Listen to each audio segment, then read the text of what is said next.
You do not have to twist my arm to listen to a little bit more Béla, Fleck, and the Flecktones. Welcome back, everyone. Hope you are having a wonderful one out there, wherever you may be, whatever corner of this beautiful place that we call Earth and our home you reside in.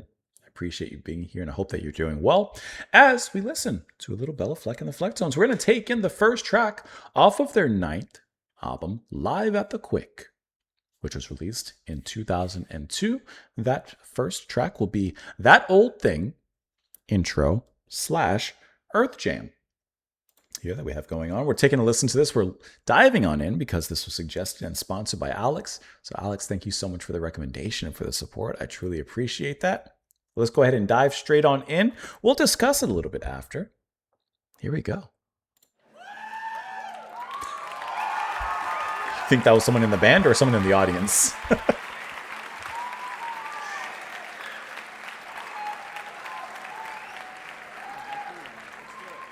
Someone in the audience.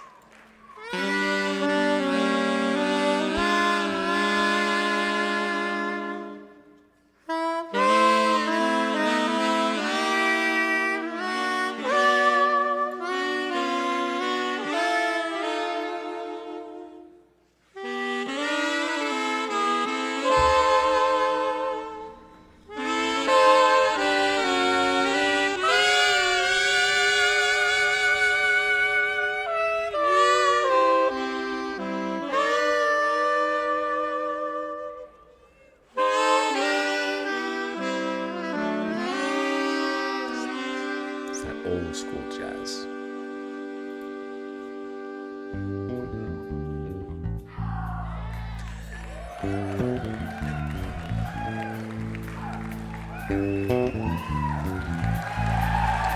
Must be the rest of them walking on stage.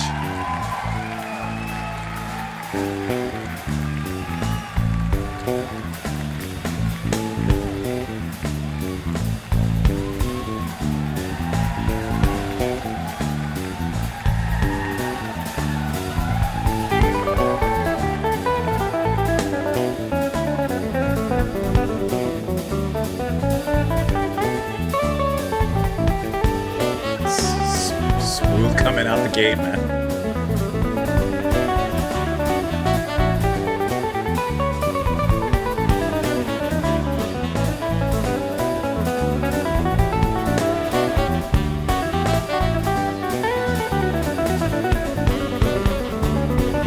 Listen to the rhythm section, holding onto that groove, locking in. It's kind of mind-boggling.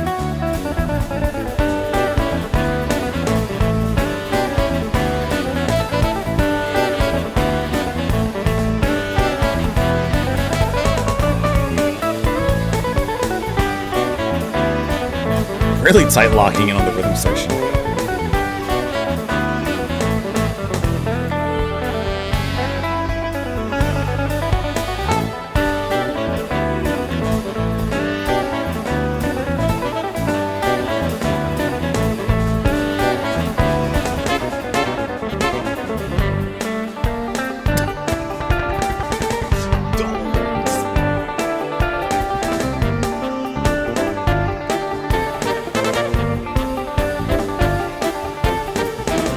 What a heavy sound.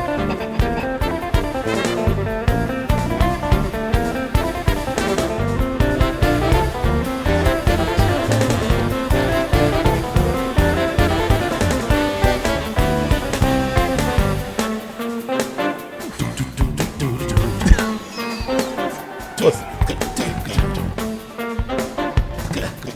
scatting with it.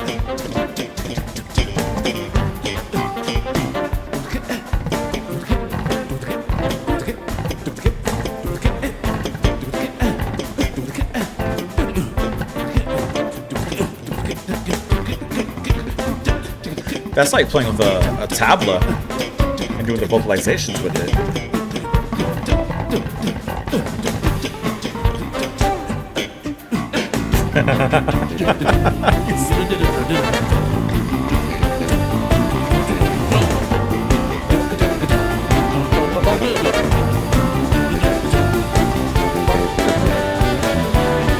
I can't catch any of that. Nuts.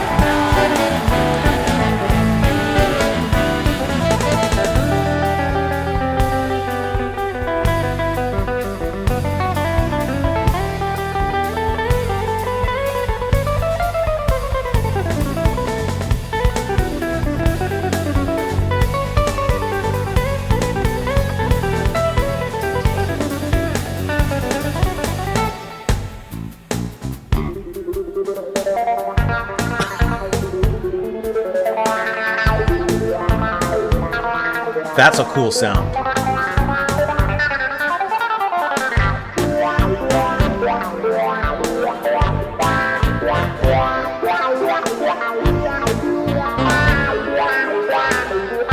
That's a really cool sound.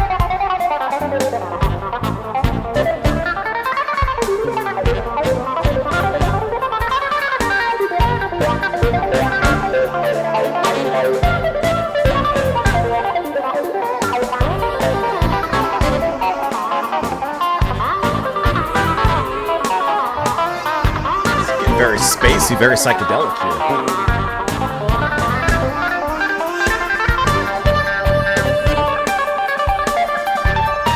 That banjo's on fire.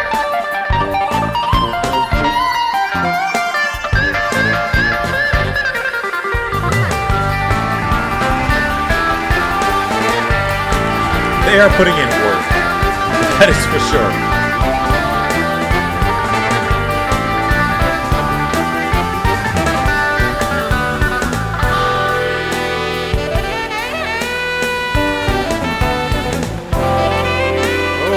How they slow it down and then speed it up, pull it back.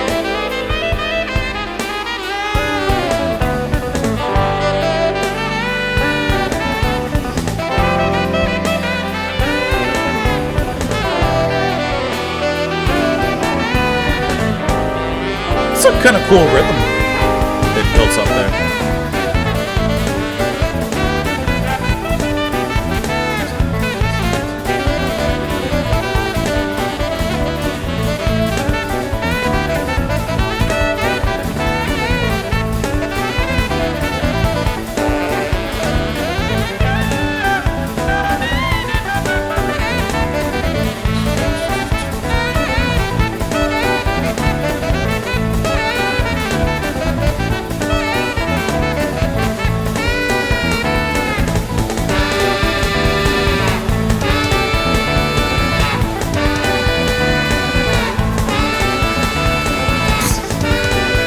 That's ridiculous.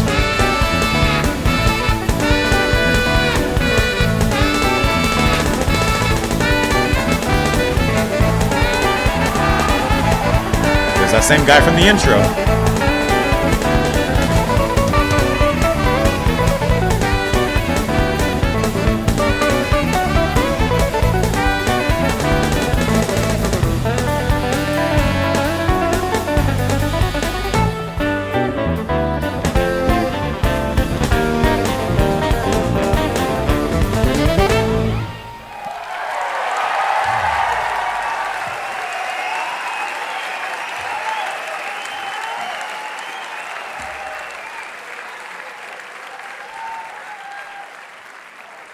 It's called Live at the Quick, and they were sure quick at it.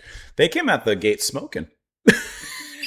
and so did whoever that was, that one guy that screamed at the very beginning. I feel like that was just a loose cannon of an audience member in the very beginning, and the band said, leave that guy in. We want him to start off our live album there. Okay.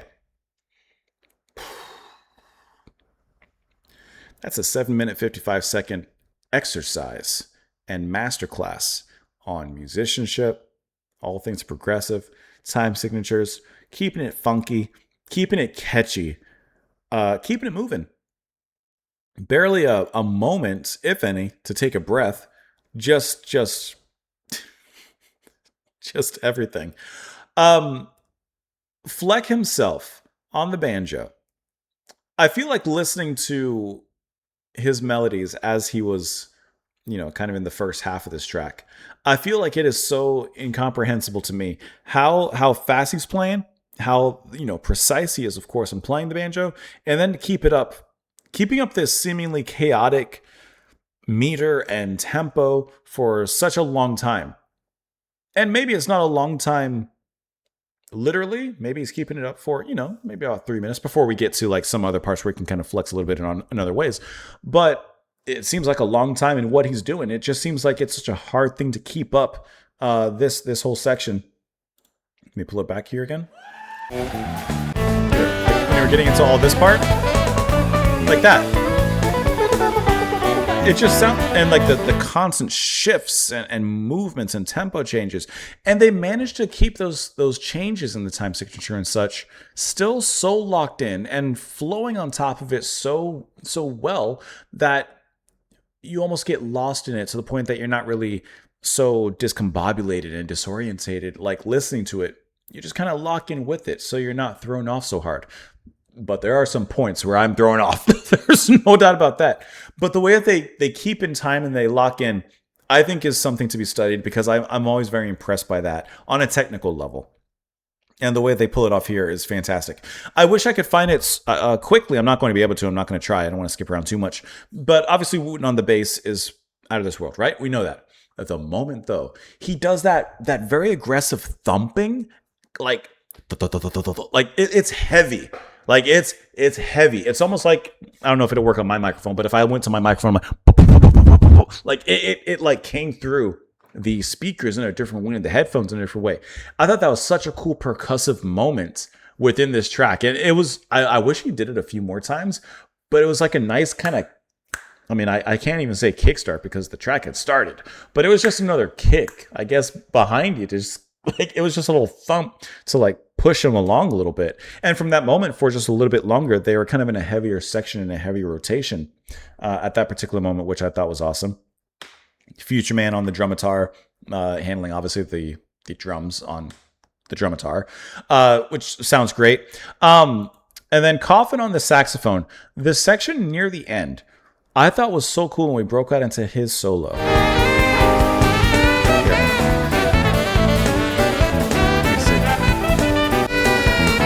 Oh, not that part. Just before that.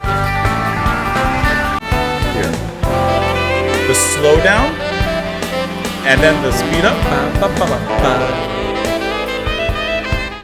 I thought that was the coolest moment of this whole track. Because, first of all, like, you know me. When it comes to music like this, I'm going to always prefer slow and subtle. That's just where I'm at in my life right now. I really like how it slowed it down there. But they never like completely let go of that main melody and that main groove that they had. They kind of cut everything in half, so they slowed things down for a half, and then ba ba ba da ba ba ba da wow ba ba ba da ba. And it was just really cool how he was playing within that kind of musical vortex, because the tempo kept changing so much back and forth, and it was just a really cool moment between the halftime and full time, I guess you could say, but he was on time each time. So I really like how he performed within that section, and his sax solo was very climactic. And it was interesting the dynamics between his climactic sax solo and the rhythm constantly shifting and slowing down and speeding up underneath him. So it just made for a really interesting and layered section there, which I thought was really cool. I also thought the bit of scatting or vocalizations that happened in the middle of the track was kind of cool as well. It reminded me of like when you listen to some tabla or darbuka players and such, and how they'll vocalize on top of their percussion and on top of their rhythms. I thought that was kind of cool also.